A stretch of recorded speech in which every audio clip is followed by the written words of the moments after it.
Interest rates going up, homeowners insurance going down. The way we look at credit, it's changing. One of the things that I can say about doing this in the last 20 plus years is whether we're looking at interest rates, the market, the way we do mortgages, the way you do real estate, things are always changing.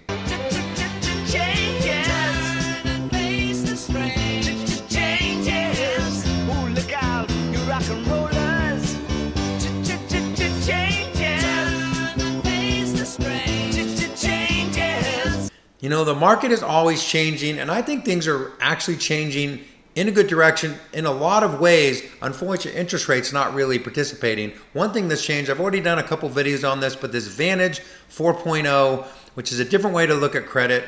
So I did a video on this before, but again, this is one example. We pulled the client through the FICO Classic. They had a 573 score.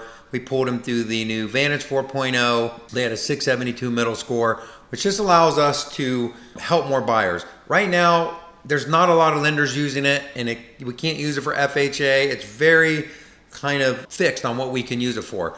So as this year goes on, I believe you're going to see this Vantage 4.0 model get used by more and more lenders. I think FHA may adopt it, and you're going to see a lot more home buyers be able to qualify that haven't in the past. One of the things I like that Vantage does, it looks at things like rental payments and utilities and other things. And also if someone doesn't have a lot of credit, which we get, especially with younger buyers, it's also better for them. So we're going to see how this all plays out with the Vantage 4.0, but I'm super excited about it as the year goes on. Another just quick incentive that I do see out there, this is a website that I created a long time ago, and you just go to the, it's a number 2, the 1, buydown, whoops, if I can spell there we go, buydown.com. It'll take you to this calculator. We have a lender right now, and what I created this for was how you could use this to tell a seller what a 2-1 buy down costs. So you basically put the loan amount, what current interest rates are, and that'll give you what the seller would cost for the seller to do a buy down. But the reason I'm showing it today is because let's use 6.5%, which is about where rates are at. If we look at the cost of buying that down for 1 year, right, on a 6.5% on a $500,000 loan amount, the payment would be $3,160. At 5.5%, it will be $2,839. We have a lender that is offering a free 1-year buy down for the buyer. So if they would have got a 6.5% rate, they get a 5.5% rate the first year, and the lender is paying for that for qualified buyers. So it could make a big difference for a buyer that's kind of sitting on the sidelines waiting for a lower payment. Now, what are rates doing?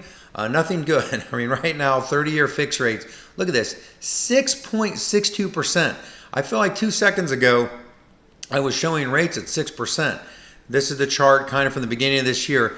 And really ever since kind of January, let's call it February, we've just been on a meteoric rise, and it went up and then we got a little bit of relief. Now we are just back over this 6.5% and maybe headed higher, because when we look at the new PPI and the CPI that came out, unfortunately showing that the cost for you and I to buy things and the cost for producers to make things are going up, right? The raw materials are going up, which means what does the Fed do when things are getting more expensive? That's called inflation, and the Fed is going to more likely increase interest rates rather than lower them. So when I go to this Fed tracker that I love to go to look at what's going on in the market, right now for this meeting on June 17th, it's a 99.2%. We're going to call this a 100% chance that the Fed doesn't increase the Fed funds rate. They're going to keep it the same.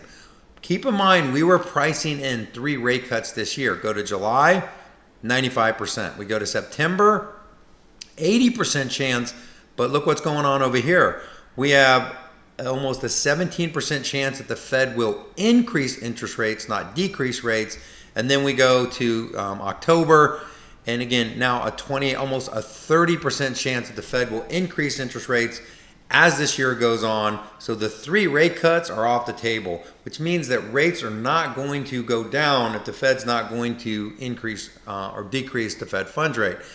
Not to get too complicated, but there is a spread between the 30-year interest rate and the 10-year Treasury. That spread has collapsed, and that's actually helped rates.